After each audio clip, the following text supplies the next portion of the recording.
ఒక బైబిల్ పండితుడు ఈ విధంగా అన్నాడండి, మానవుడు దేవుని నుండి కోరుకోవలసింది నాకు శ్రమలు కావాలి, నాకు ఆశీర్వాదము కావాలి. అయితే మానవుడు దేవుని నుండి కోరుకుంటున్నది నాకు శ్రమలు వద్దు, ఆశీర్వాదం మాత్రమే కావాలి.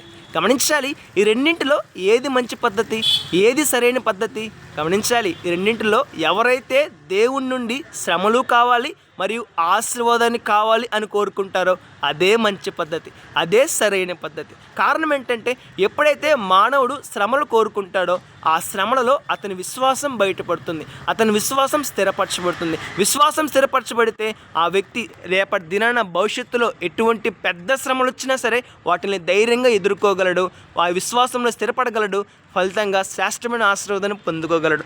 ఎవరైతే నాకు శ్రమలు వద్దు ఆశీర్వాదం మాత్రమే కావాలని కోరుకుంటారో వారు రేపటి దినాన విశ్వాసంలో స్థిరపడలేరండి. స్థిరపడకపోగా రేపటి దినాన ఎదురయ్యే పెద్ద శ్రమలకు వారు రాజీ పడిపోయి విశ్వాసంలో స్థిరపడకుండా వారు చల్లారిపోయి భక్తి జీవితాన్ని విడిచిపెట్టేసి నష్టాన్ని పొందుకుంటారు. అందుకనే దేవుడు తన బిడ్డలకు శ్రమలు ఇస్తారు, ఆశీర్వాదాన్ని ఇస్తారు.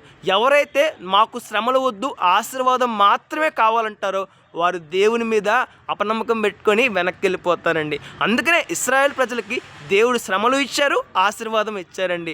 కొందరు దేవుని అర్థం చేసుకున్నారు, మరి కొందరు అపార్థం చేసుకున్నారు. అర్థం చేసుకున్న వారు మాత్రమే నిలిచారు, అపార్థం చేసుకున్నవారు నశించిపోయారు. ఒకసారి ఆలోచన చేద్దాం. దేవుని నుండి మానవుడు కోరుకోవాల్సింది నాకు శ్రమలు కావాలి, ఆశీర్వాదము కావాలి. అంతేగాని నాకు శ్రమలొద్దు ఆశీర్వాదం మాత్రమే కావాలని కోరుకోవడం ఎంత మాత్రము మంచిది కాదు. ఒకసారి ఆలోచన చేద్దాం, మన జీవితాన్ని మార్చుకుందాం. May God bless you all.